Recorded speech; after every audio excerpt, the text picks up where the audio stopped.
പേരല്ലേ അമ്പലത്തിൽ കയറിയിട്ട് കണ്ണാപ്പി എന്ന് വിളിക്കോ ദൈവത്തിന് ആരെങ്കിലും? ഞാൻ വിളിച്ച് കണ്ടിട്ടും കേട്ടിട്ടുമില്ല. വിളിക്കേണ്ടവർ കാണുന്നുണ്ടെന്നുണ്ടെങ്കിൽ സ്നേഹത്തിന്റെ പുറത്ത് അങ്ങനെ വിളിക്കാലോ ദൈവത്തിന്.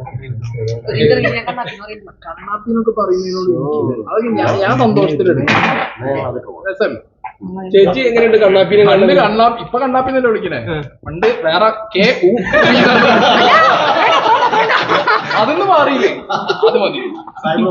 ബിഗ് ബോസ് പോയ സമയത്ത് ഫസ്റ്റ് തന്നെ എപ്പോ അതായത് വീഡിയോസ് ഒക്കെ അതിപ്പോ ഭയങ്കര ഡീസന്റ് ആയിട്ട് നോർമൽ ആയിട്ടാണ് എനിക്ക് അവിടെ ചെന്നപ്പോ അണക്കോ തന്നെ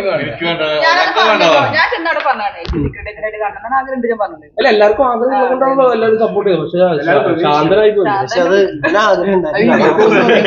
ബിഗ് ബോസ് പറയുന്നത് 100 ദിവസം അല്ല. ബിഗ് ബോസ് എന്ന് പറയുന്നത് എൻറ്റയർ ലൈഫാണ്. ഈ സാധനം അവിടെ പലതും നമുക്ക് ഗിമിക്കായിട്ട് കാണിക്കുന്നത് കുറച്ച് കഴിഞ്ഞാൽ തലയ്ക്ക് തിരിച്ചടിച്ച് രാജാവായതൊക്കെ നമ്മൾ കണ്ടിട്ടുണ്ട്.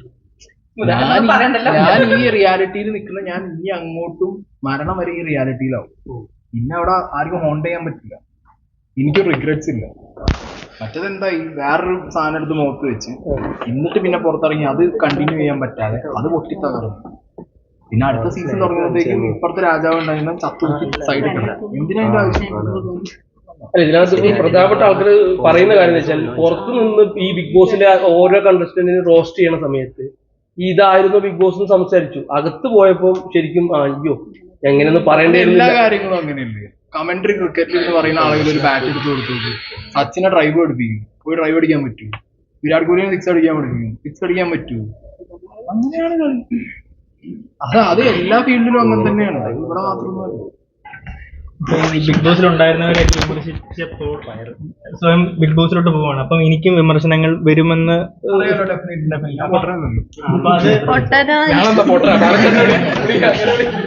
അപ്പൊ അത് ഏതിൽ ലെവൽ വരെ പോകും? അല്ലെങ്കിൽ അത് എക്സ്ട്രീം ലെവൽ വരെ പോകുന്നില്ല.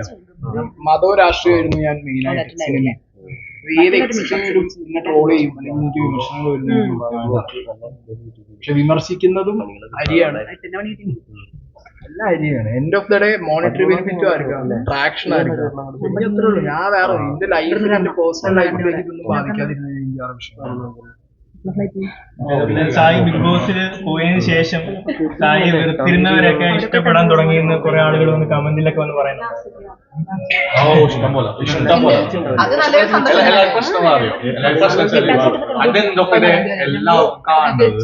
അങ്ങോട്ടും ഇങ്ങോട്ടുള്ള അടിയാണ്. അത് മിസ്സായി. എക്സ്പെക്ട് ചെയ്യുന്നതാണ്. പക്ഷെ എല്ലാവർക്കും കേട്ടില്ല. സമയത്ത് ബിഗ് ബോസിനെതിരായിട്ട് ഭയങ്കരമായിട്ട് നെഗറ്റീവ് ആയിട്ടുള്ള ഈ ബിഗ് ബോസ് കാസ്റ്റിങ്ങിനെതിരായിട്ട് നന്നായിട്ട് പറഞ്ഞിട്ടുണ്ടായിരുന്നു അഖിൽമാരാര്. അത് ശരിയാവും. അതൊന്നും ഞാൻ ഈ സാധനങ്ങൾ കണ്ടിട്ടും കേട്ടിട്ടും ഇല്ല. അതും കണ്ട് പഠിച്ചിട്ട് എന്തെങ്കിലുമൊക്കെ പറഞ്ഞാൽ പോരെ. കാസ്റ്റിങ്ങിന്റെ കാര്യത്തിലൊക്കെ എന്തെങ്കിലും വിട്ടുവീഴ്ച അവർ ചെയ്യുന്നുണ്ടോ? അല്ല അപ്ലൈ ചെയ്തൊന്ന് നോക്ക്. നിങ്ങൾ കണ്ട അഖിൽ വീഡിയോ നിങ്ങൾ കണ്ട? പിന്നെ ആൻസർ പറയാം.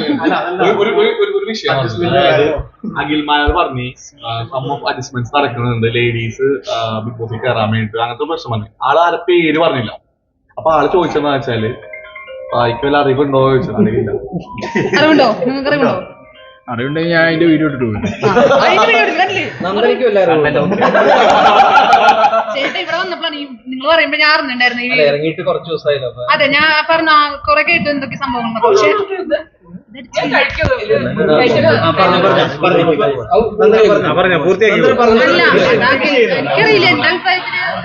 എനിക്കൊരു എക്സ്പീരിയൻസ് ഉണ്ടായിട്ടില്ല. എനിക്കുണ്ടെങ്കിലല്ലേ ഞാൻ പറയണ്ടോ. എനിക്ക് അങ്ങനത്തെ ഒരു എക്സ്പീരിയൻസ് ഏഷ്യാനെറ്റിന്റെ ഭാഗത്തുനിന്നും ബിഗ് ബോസിന്റെ ക്രൂവിന്റെ ഭാഗത്തുനിന്നും ഉണ്ടായിട്ടില്ല. എനിക്കുണ്ടായിട്ടില്ല. ജാസ്മിന്റെ ഗെയിം ഇപ്പൊ എങ്ങനെയാ നോക്കി കാണുന്നത്? എല്ലാരെയും ഞാൻ അതിൽ ആരെയും മോശം. ജാസ്മിന് ഭയങ്കര ഹെയ്റ്റ് ആയിരുന്നു, അറിയാറുന്നല്ലോ സായിക്ക്. ഇപ്പോ ആ ജാസ്മിന് ഇപ്പൊ കുഴപ്പമില്ലാത്ത രീതിയിൽ ഉണ്ട്. ഇല്ല ഹെയ്റ്റില്ല, ഇപ്പൊ കുറച്ച് കുറഞ്ഞു. കാരണം വെച്ചാൽ ഗെയിമാണ് പുള്ളിക്കാരി കളിക്കുന്നത് എല്ലാവർക്കും മനസ്സിലായി. അപ്പൊ ഉള്ളിൽ ഉണ്ടായപ്പോൾ ഉള്ള ഒരു എക്സ്പീരിയൻസ് എങ്ങനെയായിരുന്നു ജാസ്മിന്റെ ഗെയിം? അല്ല, ജാസ്മിൻ ഗബ്രി ആ ഒരു കോമ്പിനേഷൻ ഹ്യൂമൻ തിങ് ആണ്. നമ്മളൊരു സ്ഥലത്ത് ഇപ്പൊ നിങ്ങളെ കൊണ്ടുപോയിട്ട് ഒരു സ്ഥലത്ത് ഒറ്റയ്ക്ക് കഴിഞ്ഞാൽ നിങ്ങൾ എങ്ങനെ ബിഹേവ് ചെയ്യുന്നു. ഞാൻ പുറത്തുനിന്ന് എന്റെ വീഡിയോയിൽ കാണുന്നു. ഞാൻ കണ്ടൊരു ജാസ്മിൻ പല രീതിയിലും അങ്ങനെ തന്നെയാണ്. വലിയ മാറ്റങ്ങളൊന്നും എല്ലാത്തിലും ഇടപെട്ട് സംസാരിക്കുന്ന ഒരു പ്രവണത ഇത് ഓരോരുത്തരുടെ രീതിയല്ലേ, നമുക്ക് പറയാൻ പറ്റും. ഓരോരുത്തരുടെ ഇഷ്ടമാണ് അവിടെ എങ്ങനെ എക്സിസ്റ്റ് ചെയ്യണം. ഓക്കെ. ഈ കഴിഞ്ഞതിന് മുന്നത്തെ പ്രാവശ്യം ഈ ഫിസിക്കൽ അസോൾട്ട് എന്ന് പറഞ്ഞൊരു കാര്യം നടന്നിരുന്നു. ഇപ്രാവശ്യം റോക്കി ബായി മുഖത്തടിച്ചായിരുന്നു സിജോടെ. അപ്പൊ ഈ ഇത്തരം പ്രവൃത്തികളൊക്കെ സമൂഹത്തിൽ ഹൈക്കോടതി വരെ ചർച്ചയായ ഒരു വിഷയമായിരുന്നു ഈ കാര്യം. ഇതിനൊക്കെ എങ്ങനെയാണ് നോക്കിക്കാണുന്നത്? ഒരു ഇവിടെ രാഷ്ട്രീയക്കാരൻ റോട്ടിൽ കുത്തി വീഴും, എന്നിട്ട് ഹൈക്കോടതി ഇടപെട്ടോ, സുപ്രീം കോടതി ഇടപെട്ടുണ്ടോ? അതിലൊന്നും ഇല്ലല്ലോ ആരും. അപ്പൊ എന്താർക്കും ഒന്നും വേണ്ടേ? രാഷ്ട്രീയം മതമൊന്നും തമ്മിൽ തല്ല കുത്തിച്ചാവാം, അതൊന്നും വിഷയമല്ല.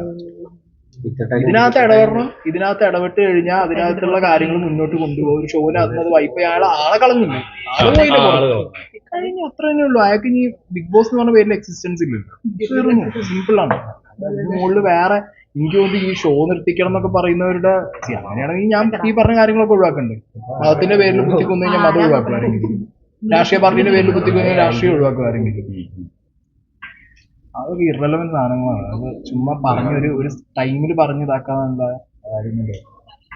ഒരുപാട് ഈ പ്രീ ജഡ്ജ്മെന്റോട് കൂടിയായിരിക്കും അല്ലേ ബിഗ് ബോസിലേക്ക് ഫസ്റ്റ് പോയത്.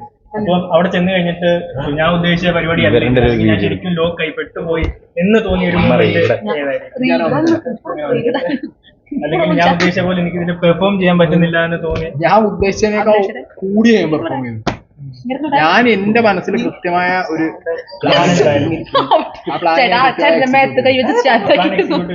ഞാൻ കൃത്യമായി ചെയ്തിട്ടുണ്ട്. ഇറങ്ങുന്ന ഒരു കണ്ടസ്റ്റൻസിന് പോലും എനിക്കൊരു പ്ലാനിങ് ഇല്ല എന്ന് പറയാൻ പറ്റില്ല. എനിക്കറിയില്ല അവർ പറയുമെന്നുള്ളത്. എന്റെ പ്ലാനുകൾ ഞാൻ അവിടെ ക്ലിയർ ആണ്. അത് പുറത്തു വന്ന ആളുകളിലേക്ക് എത്തുകയില്ല. അല്ല, അത് നമുക്ക് പറയാൻ പറ്റില്ല. എൻഡ് ഓഫ് ദ ഡേ ഈ ഷോ എന്ന് പറയുന്ന ഒരു നറേഷൻ, അവർക്ക് ഈ ഒരു വ്യക്തിയുടെ നറേഷൻ കാണും. എല്ലാ സിനിമയ്ക്ക് അങ്ങനെ തന്നെയല്ലോ, ഓരോ വ്യക്തികൾക്ക് ഓരോ നറേഷൻ കാണും. അതെന്താ എങ്ങനെ നമുക്കൊന്നും പറയാൻ പറ്റില്ല. നമ്മള് ഗെയിം കളിക്കുക, അവസാനമായിട്ട് ഒരു ഫൈനൽ പോയി കപ്പടിക്കുന്നതാണ്. അത് ടൂ ഏർലിയാണ്. ഈ ഒരു സീസണെ പോലും അല്ല. ഞാൻ നിങ്ങളോട് ഉറപ്പ് പറയുന്നത്, വോട്ടിംഗ് ലൈൻ ഓഫ് ആവണ 1 മണിക്കൂർ മുമ്പ് വരെ ഈ ഗെയിം ഇതിനകത്തൊരു രാജാവരാക്കിയൊന്നും ഇല്ല. ഒന്നും ചെയ്യാൻ പറ്റില്ല. ആർക്കും കപ്പടിക്കും. ഞാൻ പറഞ്ഞല്ലോ, ആ വോട്ടിംഗ് ലൈൻ ഓഫ് ആവുന്ന ഒരു 1-2 മണിക്കൂർ മുമ്പ് വരെ കാണാം.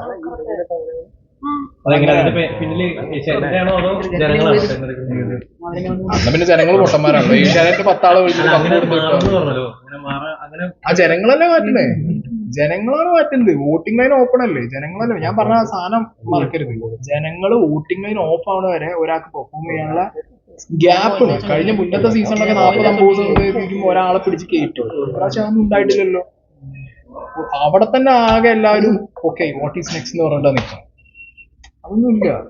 ഇത് അങ്ങനെയാണെന്നുണ്ടെങ്കിൽ മറ്റേ സ്റ്റാർ മാജിക്കും അതിൽ ഷോ തുടങ്ങി വെച്ചാൽ 10 ആളുകൾ വെച്ചിട്ട്. ബിഗ് ബോസ് ഇത്രയും കോടിക്കണക്കിന് ഉറപ്പ് കണക്കിട്ടായിട്ട് തുടങ്ങുന്നത്.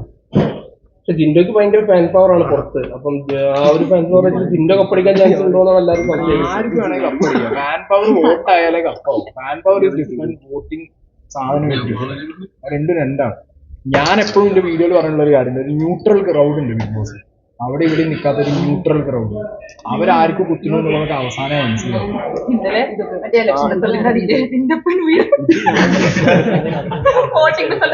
അതെങ്ങനെ പറയാതില്ല. ഞാൻ പിന്നെ ഞാൻ വാഴയാണല്ലോ, ഞാനൊന്നും പറയുന്നില്ല.